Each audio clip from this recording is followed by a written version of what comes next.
News for Carolina. Panthers wide receiver Kelvin Benjamin has a torn ACL and will miss the entire season. Benjamin went down in practice Wednesday when he tried to make a cut against Miami defensive back Don Jones on a play in which there was no contact. As a rookie last year, Benjamin was Cam's go-to guy, targeting him more than any other receiver on the Panthers. Only 6 other players were targeted more than Benjamin last season in the entire league.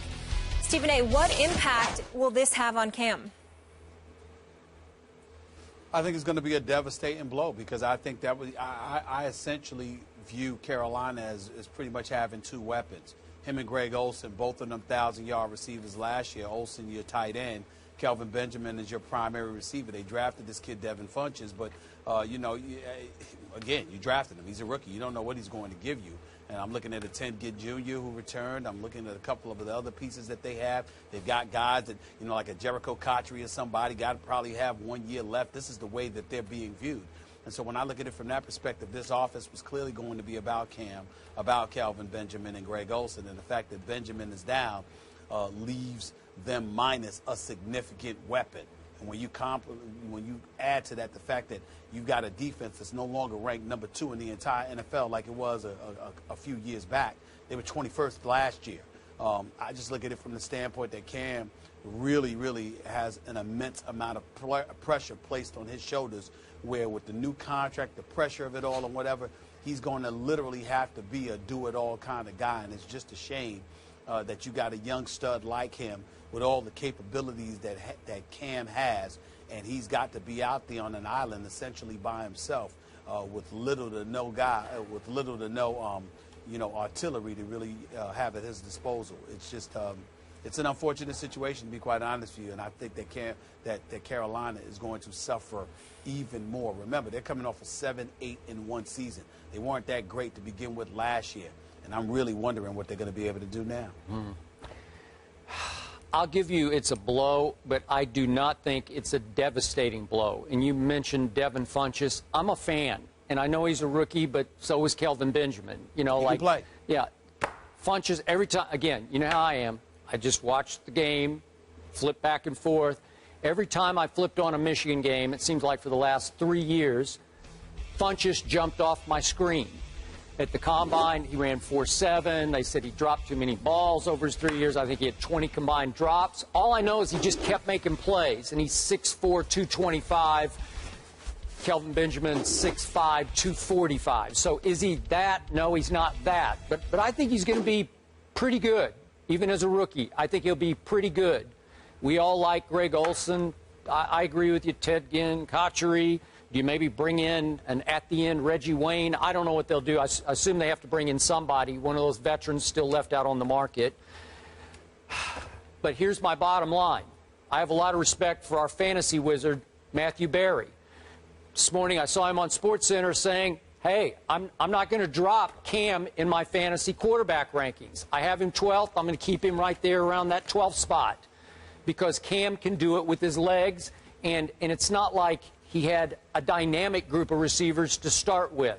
So, again, Stephen A., I don't know what is that a devastating blow? Again, I'm going to bet on Matt Berry saying he's still the 12th ranked fantasy quarterback, so that's not devastating to me. I think they'll be about what they always have been, where they rely mostly on defense and running game, which heavily includes Cam's running game. Well, keep in mind, Funchess can play. And I'm not saying that Kelvin Benjamin is devastating just because you lost Kelvin Benjamin. I'm looking at the weapons that Cam Newton has around him. Back in the day, Skip, they had D'Angelo Williams and Jonathan Stewart. Yep. Now they just have Jonathan Stewart because D'Angelo Williams is in Pittsburgh. Yep. Jonathan Stewart has missed 20 games over the last 3 years. That's why he was split. That's why he was splitting carries. Now that the primary workload is going to be placed in his shoulders. Well, if you were missing 20 games over the last 3 years, which is an average of more than 6 a season, if you were missing those games when you were splitting carries, how are you going to do now that the workload is primarily on your shoulders? And so when I look at it from that perspective, again, you need a bevy of weapons, and I don't know if they have it. That's my concern about Carolina right now, not to mention the fact that even though I have mad respect for Ron Rivera as a defensive mind, I don't think he's a great coach offensively. Yeah. I think some of the limitations that Cam Newton has is because Ron Rivera is his head coach. I think he needs a more offensive-minded coach, to be quite honest with you, somebody who can teach him a few things. With all of that being said, I just think he's at a decided disadvantage, and he's being asked to do a lot more than he should be asked to do. And I think it's going to end up working against him. That is fair. I don't think it got all that much worse, but I agree with your overall premise. He's being asked to do a whole lot.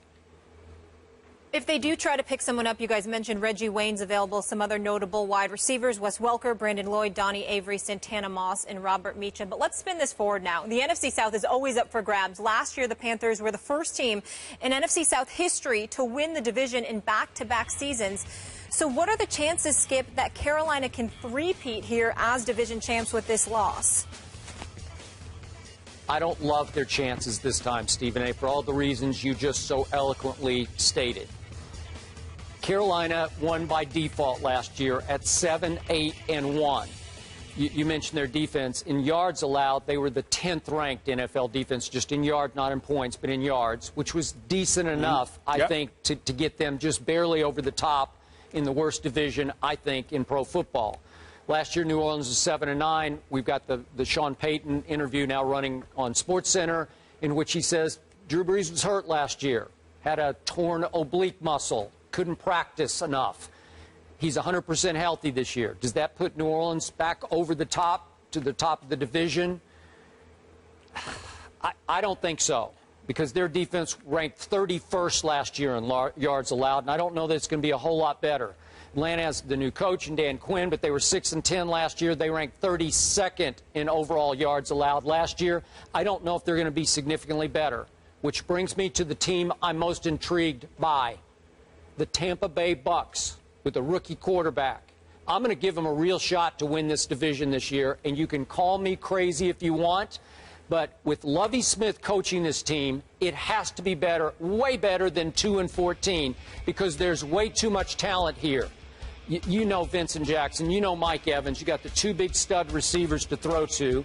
I'm a big Doug Martin fan. He was nicked up last year. He still played, what was it, 11? Played 11 games. 11 games. But he wasn't himself. The offensive line has been nicked and knacked and beaten up, and it's still not great. But on defense, you got three studs to build around. You got Gerald McCoy, he's been on this show before.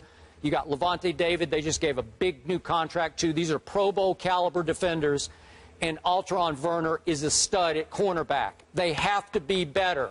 Jameis Winston, for all of his flaws and all the interceptions he threw last year in college, and for the poor plays that he made early in his very first NFL preseason game last week, he was 26-1 in college. 26-1. The kid is a winner. The kid has not a good mind. He has a great quarterback IQ mind. And I think he's going to adapt quickly. He may get off to a little bit of a slow start, but I think he will finish strongly even in his rookie year, which is why I am giving Tampa Bay to be the surprise team of the NFL this year. I like that bold prediction. Stephen A., since we're giving out predictions, who do you have winning the NFC South? You know what? If I had to pick today, I reserve the right to change my mind, yes, but you do. I'm thinking the Atlanta Falcons. Wow. That might be bolder than mine. Listen, yeah, I think so. I mean, you look at Quinn. Obviously, he's coming from the Legion of Boom in Seattle. I'm going to give him a lot of credit for what their defense was able to do over the last couple of years and what he was able to establish there. And I'm going to say they're not going to be the 32nd ranked defense in the NFL this time around. I think that they're going to be ready to roll. That's number one.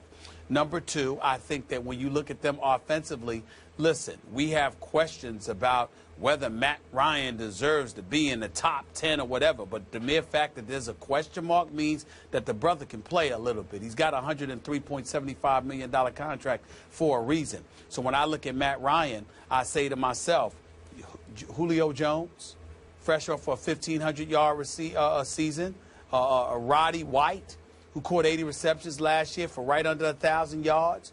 Those two, with Devontae Freeman expected to do some things this year coming out of the backfield, I'm going to sit there and look at Atlanta, and I'm going to say they got a shot. Remember, the division winner last year was 7-8-1. Yep. As far as I'm concerned, the entire division is a crapshoot.